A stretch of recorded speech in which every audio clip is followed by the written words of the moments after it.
नेहा रसोई से चाय बनाकर ट्रे में लेकर आती है। जैसे वो कप आगे बढ़ाती है, मधुबाला जानबूझकर ट्रे को धक्का मार देती है। गर्म चाय सीधी नेहा के पैरों पर गिर जाती है। उसका पैर लाल पड़ जाता है और वो दर्द से तड़प उठती है।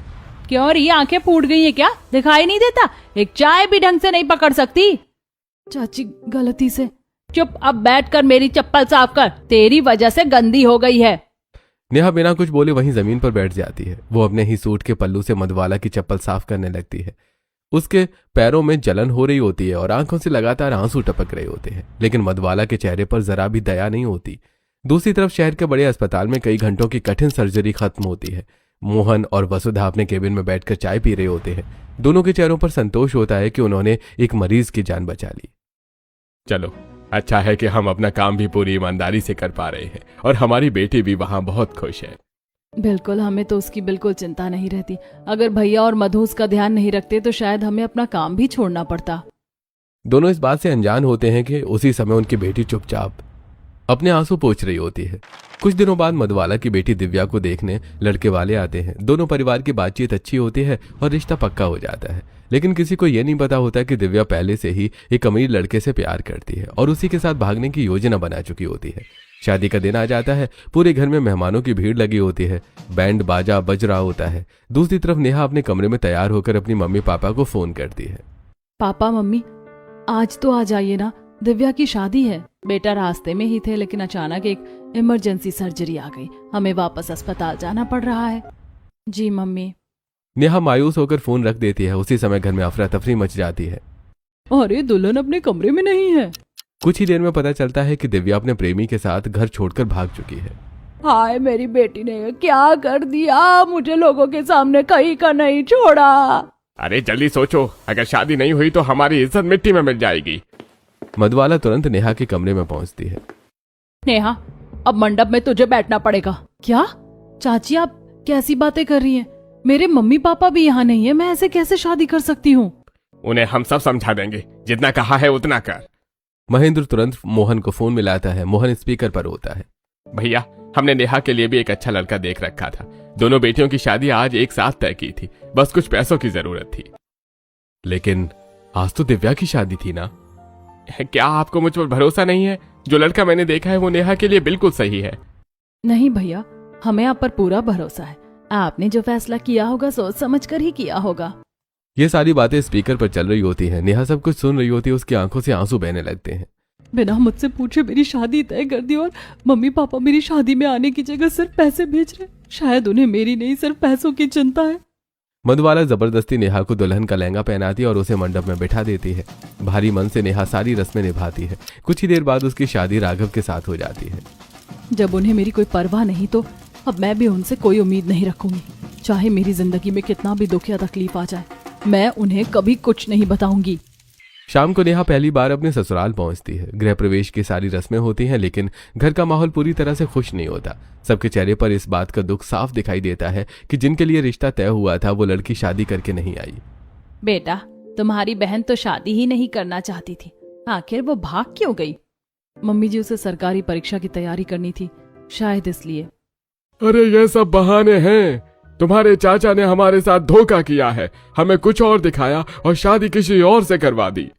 इसके बाद घर का माहौल शांत हो जाता है। कोई नेहा से ज्यादा बात नहीं करता। नेहा भी बिना किसी शिकायत के सिर्फ अपनी जिम्मेदारियां निभाने लगती है। अगली सुबह नेहा सबसे पहले उठ जाती है। वो पूरे परिवार के लिए नाश्ता और खाना बनाती है। सभी लोग एक साथ बैठकर खाना खाते हैं। नेहा चुपचाप सबको खाना परोसती रहती है और सबसे बाद में वो खुद खाना खाती है। धीरे धीरे वो अपने काम से सबका भरोसा जीतने लगती है। कुछ दिनों बाद घर में नई बहू के स्वागत के लिए बहू बोझ रखा जाता है। घर के बाहर बड़ा सा टेंट लगाया गया होता है। तरह तरह के पकवान बने होते हैं। रिश्तेदार और पड़ोसी खुशी खुशी शामिल होते हैं। आइए बहनों, हमारी नई बहू का स्वागत कीजिए। एक एक करके इसे अपने हाथ से मिठाई खिलाइए। सभी औरतें एक एक करके नेहा को अपने हाथ से मिठाई और खाना खिलाती हैं। सब उसे आशीर्वाद देते हैं। नेहा हल्की सी मुस्कान तो देती है, लेकिन उसके चेहरे का डर अब भी साफ दिखाई देता है। दिन बीतने लगते हैं। नेहा धीरे धीरे घर की जिम्मेदारियां संभाल लेती है, लेकिन वो हमेशा डरी सहमी रहती है। कोई उससे बात करने की कोशिश करता है तो वो विनम्रता से काम का बहाना बनाकर वहां से चली जाती है। अरे बहू, इधर आकर हमारे साथ बैठ, थोड़ी बातें करेंगे। नहीं मम्मी जी, अभी रसोई में थोड़ा काम बाकी है, पहले वो खत्म कर लेती हूँ। नेहा जल्दी से रसोई में चली जाती है। मम्मी, पता नहीं क्यों नेहा हमेशा अकेली अकेली रहती है। ना किसी से खुलकर बात करती है ना हंसती है। भाभी, नए घर में आने के बाद हर लड़की को समय लगता है, इसमें नेहा भाभी की क्या गलती है? हाँ, भी तो ऐसी ही थी। हाँ, लेकिन मैं नई नई आई थी तब भी इतनी डरी हुई नहीं रहती थी। पूरे परिवार को अब धीरे धीरे महसूस होने लगता है कि नेहा के चेहरे पर हमेशा एक अनजाना डर रहता है। वो हर समय ऐसे चौंक जाती है जैसे किसी डांट या सजा का इंतजार कर रही हो। परिवार के सभी लोग उसके इस बदले हुए व्यवहार को ध्यान से नोटिस करने लगते हैं। अगली सुबह को बाहर हल्के हल्के बादल छाए हुए होते हैं। प्रीतम जी ऑफिस के लिए तैयार होकर आते हैं। अरे कमला, आज शाम सब तैयार रहना, हमें पार्टी में जाना है। जी आप चिंता मत कीजिए, मैं अभी बहुओं से कह देती हूँ कि जल्दी तैयार हो जाए। तभी अचानक तेज हवाएं चलने लगती हैं और मूसलाधार बारिश शुरू हो जाती है। छत पर सूख रहे कपड़े ओढ़ने लगते हैं। नेहा बिना किसी के कहे भागते हुए छत पर चली जाती है और जल्दी जल्दी कपड़े उतारने लगती है। नीचे कमला देवी अपने कमरे से एक खूबसूरत और महंगी साड़ी निकालती हैं। वो मुस्कुराते हुए नेहा के कमरे की तरफ जाती हैं। नेहा बेटा, ये देख, तेरे लिए खास साड़ी लाई हूँ, आज शाम पार्टी में यही पहनना, मेरी बहू सबसे सुंदर लगेगी। नेहा कमरे में नहीं होती तभी तेज हवा का झोंका आता है। खिड़की अपने आप खुल जाती है। मेज पर रखी एक पुरानी डायरी नीचे गिर जाती है। उसके कई पन्ने खुल जाते हैं। कुछ पन्नों पर सिर्फ रोते हुए चेहरे, टूटे हुए दिल और उदास इमोजी बने होते हैं। कमला देवी एक पल के लिए उन्हें देखती हैं, लेकिन सोचती हैं कि शायद ये पुरानी नोटबुक होगी। वो डायरी बंद करके वापस मेज पर रख देती हैं। अगली सुबह नेहा हमेशा की तरह घर का काम कर रही होती है। कमला देवी उसके पास आकर प्यार से उसके सिर पर हाथ फेरती हैं। नेहा बेटा, तू ठीक तो है ना? हमारे घर में तुझे किसी तरह की परेशानी तो नहीं हो रही? नहीं मम्मी जी, ऐसी कोई बात नहीं है। हमें पता है कि तेरे मम्मी पापा बहुत बड़े डॉक्टर हैं। उन्होंने तुझे कभी किसी चीज की कमी नहीं होने दी होगी। लेकिन अगर हमारे परिवार में तुझे किसी भी चीज की दिक्कत हो तो हमें जरूर बताना। हम अपनी बहू की हर खुशी पूरी करने की कोशिश करेंगे। मम्मी जी, ज्यादा पैसे या कम पैसे से कुछ नहीं होता। इंसान का प्यार ही सबसे बड़ी दौलत होता है। कमला देवी की आंखें भर आती हैं। कितनी प्यारी बच्ची है। हमने ही इसे अकेला छोड़ दिया। अब मैं इसे अपनी बेटी की तरह अपनाऊंगी ताकि ये खुलकर जी सके। उस दिन के बाद पूरे परिवार का व्यवहार धीरे धीरे बदलने लगता है। अब घर में कोई भी नेहा को अकेला महसूस नहीं होने देता। लाओ नेहा, मैं भी सब्जियां काट देती हूँ। तुम अकेली कब तक सारा काम करोगी? नहीं दीदी, मैं कर लूंगी। अब इस घर में काम भी सब मिलकर करेंगे। दोपहर में प्रियंका खुशी खुशी नेहा के पास आती है। भाभी चलो ना, आज पार्क चलते हैं। पूरा परिवार पास के बच्चों वाले पार्क में पहुंचता है। वहां रंग बिरंगे झूले, स्लाइड और हरी भरी घास होती है। प्रियंका और शिल्पा बच्चों की तरह झूलों पर बैठ जाती हैं। भाभी जल्दी आओ, ये वाला झूला बहुत मजेदार है। नेहा भी झूले पर बैठती है। जैसे ही झूला हवा में ऊपर जाता है उसके चेहरे पर सालों बाद सच्ची मुस्कान आ जाती है। ऐसा लग रहा है जैसे मेरा खोया हुआ बचपन मुझे वापस मिल गया हो। अगले दिन पूरा परिवार वाटर पार्क जाता है। सभी अलग अलग स्लाइड पर मस्ती करते हैं। राघव बार बार नेहा की हंसती हुई वीडियो बनाता रहता है। कमला देवी और प्रीतम जी अपने बच्चों को खुश देखकर मुस्कुरा रहे होते हैं। आज तो मुझे बहुत मजा आया। इतना खुश मैं शायद पहले कभी नहीं हुई। भाभी आप तो बिल्कुल एक्सपर्ट निकली, एक भी स्लाइड पर डरी नहीं। मुझे किसी भी चीज से डर नहीं लगता। पूरा परिवार पहली बार नेहा को इतनी खुलकर हंसते हुए देखता है। अरे तुम ऐसे हंसती हुई बहुत अच्छी लगती हो, हमेशा ऐसे ही मुस्कुराया करो। कुछ दिनों बाद राघव उस दिन ऑफिस से जल्दी घर आ जाता है। मम्मी, मैं आज नेहा को कहीं घुमाने ले जा रहा हूँ, घर आने में थोड़ा देर हो जाएगी। जरूर बेटा, अपनी पत्नी को जितनी खुशियां दे सकते हो देना। राघव ने कॉलोनी के पास एक शांत मैदान में छोटी सी जगह सजाई होती है। हरी घास के बीच सफेद टेबल और 2 कुर्सियां रखी होती हैं। टेबल पर मोमबत्तियां जल रही होती हैं। चारों तरफ छोटी छोटी लाइटें टिमटिमा रही होती हैं। घर का बना हुआ स्वादिष्ट खाना भी रखा होता है। मेरे पास इतने पैसे नहीं थे कि मैं किसी बड़े होटल में डिनर करा सकूं, इसलिए ये सब मैंने खुद तैयार किया है। ये दुनिया का सबसे खूबसूरत सरप्राइज है। नेहा प्यार से राघव को गले लगा लेती है। पैसों से सिर्फ चीजें खरीदी जाती हैं, प्यार नहीं। आपके ये छोटे छोटे एफर्ट्स मेरे लिए सबसे कीमती हैं। दोनों मोमबत्ती की रोशनी में साथ बैठकर खाना खाते हैं और अपने जीवन की पुरानी बातें करते हैं। उसी समय दूसरी तरफ मधुबाला और महेंद्र अपने घर में बैठे होते हैं। दोनों के चेहरे पर बेचैनी साफ दिखाई देती है। हमारी सोने की चिड़िया दूसरे घर चली गई। अगर नेहा यहीं रहती तो हर महीने आने वाले लाखों रुपए भी यहीं आते। नेहा के मम्मी पापा उसे कई बार फोन करते हैं, लेकिन नेहा हर बार फोन काट देती है। उसके मन में अब उनके लिए गहरी नाराजगी बैठ चुकी थी। कुछ दिनों बाद अचानक मोहन, वसुधा, महेंद्र और मधुबाला नेहा के ससुराल पहुंच जाते हैं। बेटा चल हमारे साथ, इस बार हमने छुट्टी ली है, कुछ दिन हमारे साथ रहना। हम तेरी शादी में भी नहीं आ पाए थे, अब तेरे साथ समय बिताएंगे।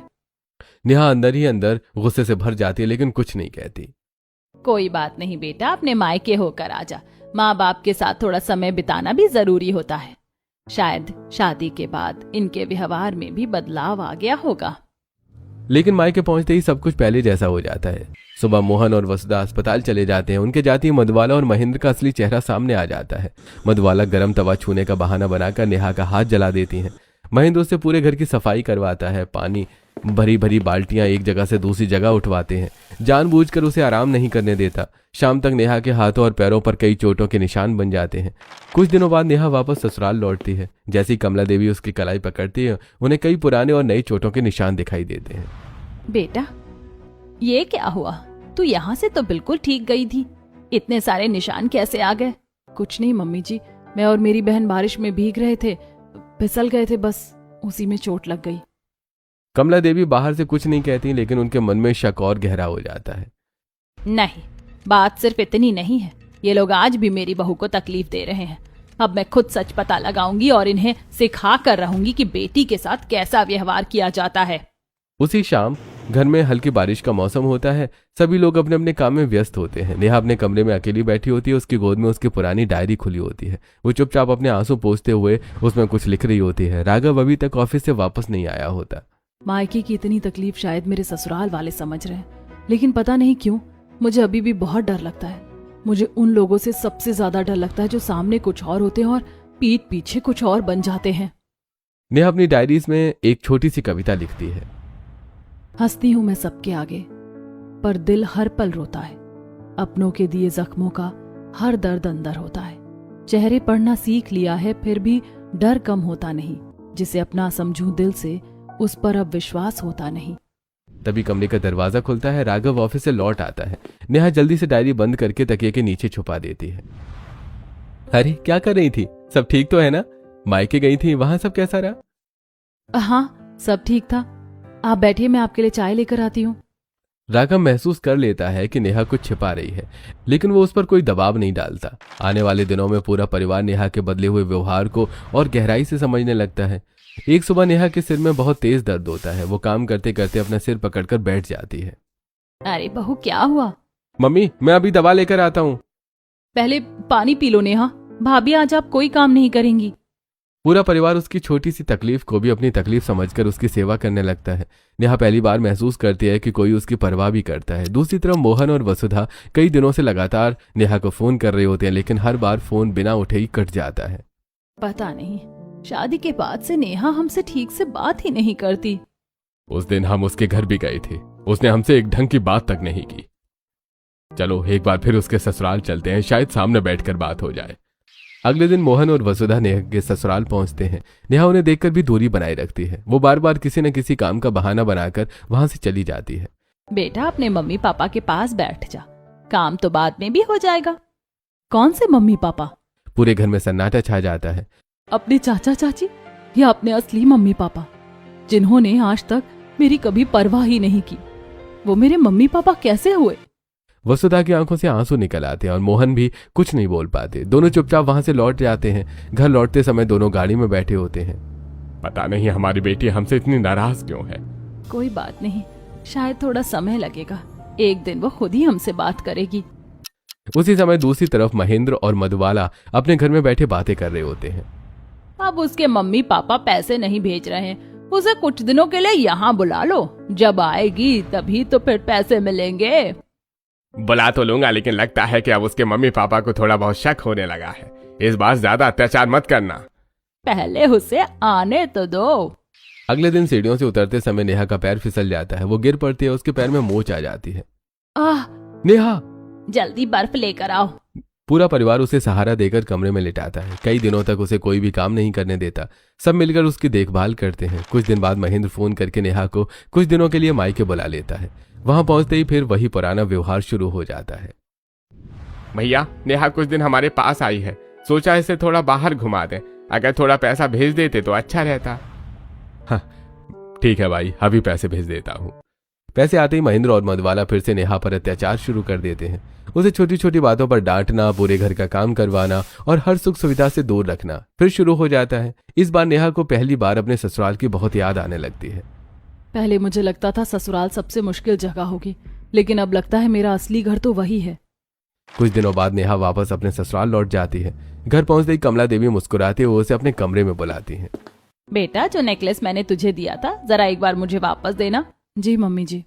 नेहा अपने गले से नेकलेस उतारकर कमला देवी को दे देती है और अपने कमरे में चली जाती है। जैसे ही नेहा कमरे से बाहर आती है, कमला देवी के चेहरे का भाव बदल जाता है। इस बार मैं उन लोगों को छोड़ूंगी नहीं। मम्मी, लेकिन आपको सबूत कैसे मिलेगा? सबूत पहले ही इकट्ठा कर चुकी हूँ। कमला देवी नेकलेस के लॉकेट को धीरे से खोलती है। उसके अंदर बहुत छोटा सा छिपा हुआ कैमरा लगा होता है। मम्मी, ये? जब नेहा मायके गई थी तब मैंने इसी कैमरे की मदद से सच्चाई जानने की कोशिश की थी। अब देखते हैं वहां उसके साथ क्या क्या हुआ। कमला देवी कैमरे का मेमोरी कार्ड निकालकर टीवी से जोड़ देती हैं। टीवी की स्क्रीन ऑन होती है। पूरे परिवार की नजरें स्क्रीन पर टिक जाती हैं। कैमरे की रिकॉर्डिंग चलती है। पूरे कमरे में सन्नाटा छा जाता है। मधुबाला नेहा को जमीन पर बिठाकर सिलबट्टे पर चटनी पिसवा रही होती है। मिर्च की वजह से नेहा की आंखों में लगातार आंसू बह रहे होते हैं। नेहा दोनों हाथों से भारी भारी पानी की बाल्टियां उठाकर एक जगह से दूसरी जगह रख रही होती है। उसके हाथ कांप रहे होते हैं, लेकिन महेंद्र और मधुबाला उसे आराम करने तक नहीं देते। घर के अंदर वॉशिंग मशीन रखी हुई साफ दिखाई देती है, लेकिन उसके बावजूद मधुबाला आंगन में कपड़ों का बड़ा सा ढेर नेहा के सामने फेंक देती है। चल, मशीन खराब हो जाएगी, सारे कपड़े हाथ से धो। नेहा घंटों तक झुककर कपड़े धोती रहती है। उंगलियां लाल पड़ जाती हैं। इसके बाद एक एक करके कई रिकॉर्डिंग चलती हैं। दोनों मिलकर उसे मानसिक रूप से प्रताड़ित कर रहे होते हैं। ये सब देखकर कमला देवी की आंखों से आंसू बहने लगते हैं। पूरे परिवार की आंखें नम हो जाती हैं। मेरी बच्ची मायके में तूने इतनी तकलीफ सही, लेकिन कभी किसी से एक शब्द तक नहीं कहा। इतनी मासूम बच्ची, और हमने सोचा था कि ये सिर्फ शर्मीली है। सोचो, इतने दर्द के बाद भी इसने हमारे पूरे घर की जिम्मेदारी कितने प्यार से निभाई। उसी समय नेहा अपने कमरे में बैठी होती है। राघव उसे लगातार 3-4 बार फोन कर चुका होता है। आखिरकार नेहा फोन उठाकर नीचे आती है। जैसे उसकी नजर टीवी पर चल रही रिकॉर्डिंग पर पड़ती है, उसके पैरों तले जमीन खिसक जाती है। मम्मी जी, ये सब क्या है? आपको ये रिकॉर्डिंग कहाँ से मिली? बेटा, अब हमें सब पता चल गया है। हमें पता है कि तेरे मायके में तेरे साथ क्या क्या होता था। उस दिन जब तेज हवा से डायरी नीचे गिर गई, नेहा के जाने के बाद कमला देवी उसे उठाने के लिए झुकती हैं। कमला देवी वहीं कुर्सी पर बैठ जाती हैं और पूरी डायरी पढ़ना शुरू कर देती हैं। हर पन्ने पर नेहा का दर्द लिखा होता है। पढ़ते पढ़ते कमला देवी की आंखों से आंसू टपकने लगते हैं। हमने कितना बड़ा सच नजरअंदाज कर दिया। मेरी बच्ची इतने दर्द में जी रही थी। चाहे मुझे दूसरी बहू मिलने वाली थी, लेकिन भगवान ने उससे भी बढ़कर बेटी दे दी। अब जिसने मेरी बेटी को रुलाया है, उसके एक एक आंसू का हिसाब लूंगी। जब नेहा मायके जाने की तैयारी कर रही होती है, उसी समय कमला देवी चुपके से उसके लिए लाए हुए नेकलेस के लॉकेट में एक छोटा सा स्पाई कैमरा फिट कर देती है। कुछ देर बाद वो मुस्कुराती हुई नेहा के पास जाती है। ले बेटा, ये हार पहन कर जाना। मायके वालों को भी पता चलना चाहिए कि उनकी बेटी को ससुराल वालों ने कितना प्यार दिया है। थैंक यू मम्मी जी। नेहा बिना कुछ जाने नेकलेस पहन लेती है और मायके चली जाती है। उसी नेकलेस में कैमरा लगाया था ताकि मुझे पता चल सके कि तेरे मायके वाले तेरे साथ कैसा व्यवहार करते हैं। मम्मी, मेरे अपने मम्मी पापा ने कभी ये जानने की कोशिश नहीं की कि मैं कैसी हूँ, लेकिन आप लोगों ने मेरी हर तकलीफ समझने की कोशिश की। जब मैं यहाँ आई थी मुझे हर किसी से डर लगता था, लेकिन आपने मुझे कभी अकेला महसूस नहीं होने दिया। अगर मुझे हल्का सा बुखार भी होता था तो पूरा घर मेरी सेवा करने लगता था। पहली बार मुझे लगा कि मैं भी किसी की अपनी हूँ। पगली, हम तुम्हारा परिवार हैं। अब तुम्हें कभी अकेला नहीं छोड़ेंगे। कमला देवी तुरंत मोहन को फोन लगाती है। भाई साहब, आपको अभी तुरंत हमारे घर आना होगा, बहुत जरूरी बात है। थोड़ी देर बाद मोहन और वसुधा वहां पहुंच जाते हैं। कमला देवी उन्हें पूरी रिकॉर्डिंग दिखाती है। दोनों वीडियो देखते देखते टूट जाते हैं। उन लोगों को तो मैं छोड़ूंगा नहीं। जिन्होंने मेरी बेटी के साथ ऐसा किया, उन्हें जेल भिजवा कर ही दम लूंगी। अगले ही पल पूरा परिवार पुलिस के साथ महेंद्र और मधुबाला के घर पहुंचता है। अंदर महेंद्र और मधुबाला टेबल पर पैसों की गड्डियां रखकर उन्हें गिन रहे होते हैं। अचानक पुलिस दरवाजा तोड़कर अंदर घुस जाती है। कोई भी अपनी जगह से नहीं हिलेगा। इंस्पेक्टर साहब, इन्हें गिरफ्तार कर लीजिए। इन्होंने मेरी बेटी पर सालों तक अत्याचार किए हैं और हमारी बेटी के नाम पर हमसे लाखों रुपए भी ठगे हैं। सर, इस कैमरे में सारे सबूत रिकॉर्ड हैं। पुलिस कैमरे की रिकॉर्डिंग देखती है। सारे अत्याचार साफ दिखाई देते हैं। सबूत काफी है, दोनों को गिरफ्तार करो। पुलिस महेंद्र और मधुबाला को हथकड़ी पहनाकर गाड़ी में बिठा देती है। अरे ये तो सिर्फ शुरुआत है। जेल से बाहर आने के बाद एक एक पैसे का हिसाब भी देना होगा। पुलिस के जाने के बाद मोहन और वसुधा नेहा के सामने हाथ जोड़ देते हैं। बेटा हमें माफ कर दे, हम अपने काम में इतने व्यस्त हो गए कि अपनी बेटी का दर्द ही नहीं देख पाए। कि जिन लोगों पर हमने भरोसा किया वही तेरे सबसे बड़े दुश्मन बन जाएंगे। नेहा रोते हुए अपनी मम्मी पापा को गले से लगा लेती है। अगर आप मुझे अपने साथ अस्पताल भी रखते तो शायद मुझे इतनी तकलीफ कभी नहीं होती जितनी वहां रहकर हुई। कमला देवी, प्रीतम जी, राघव, शिल्पा और प्रियंका भी आगे बढ़कर नेहा को गले लगा लेते हैं। पहली बार नेहा को लगता है कि अब उसका परिवार